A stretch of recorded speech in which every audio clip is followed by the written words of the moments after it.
I loved that they were very smiling and very involving. I felt the happiness. I love the happiness. All involving, Yeah. welcoming. That's amazing. This is Philippines, definitely. When I saw the dancing, I said, "This is happy people," you know, and I love that. Yeah.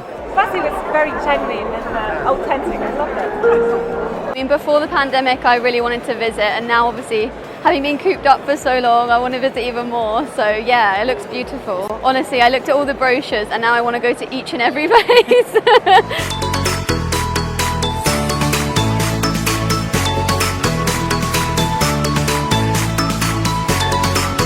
We're talking about sustainable tourism. I have to mention that the Philippines was actually a lead when it came to promoting sustainable tourism. Very important is to mention that tourism is actually everybody's business.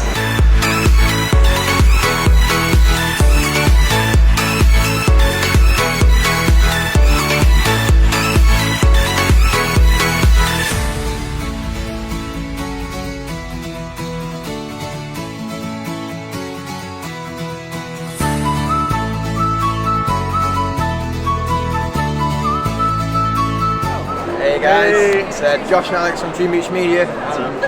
We're very, very excited to be working with the Philippines this year on an activation in London, and hopefully we get to go to the Philippines next year to do something even bigger. Yeah, open the doors, we're coming in. Let's go. Thank you very much. The Philippines, I absolutely love. One, the culture and the people. And the food, the sisig and the pork is absolutely delicious. And I visited Anilao in Batangas, and I was blown away. Honestly, if people haven't been, macro diving and underwater photography, stunning. We are receiving inquiries from all around the world, and especially the UK, where people plan ahead and they plan their next trips in the months to come, next year, maybe a year from now. There's a lot of pent-up demand. People have a great interest in the Philippines, and they're very excited for when it is easy and accessible to travel to the destination. It will be our pleasure to be given another opportunity next year. Hopefully everything will be back to normal. We will gain a lot of leads for our prospect partners in the hospitality industry. As a company, which I think we have really been affected, by the pandemic. It is just so nice to see the resilience, of the travel industry.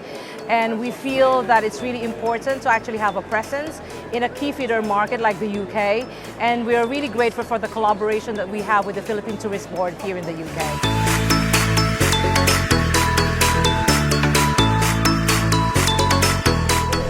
We're delighted to be joined by our two main officials of the Philippine Department of Tourism, Secretary Berna Romano Puyat. Hi, good afternoon to everybody. The UK is our #1 market in Europe, and we're quite excited to be here. And I hope to be able to visit soon the Philippines. Let's have a media fan trip from the UK, because it's not enough that they taste our food, they meet me, but they have to go see for themselves the Philippines. I don't know how we would do without all of you, and so we are so grateful for that support.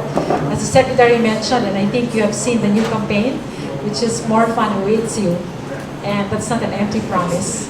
So we took time to recalibrate products in the Philippines, and so when that media fan trip happens, we do hope that we will live up to your expectations.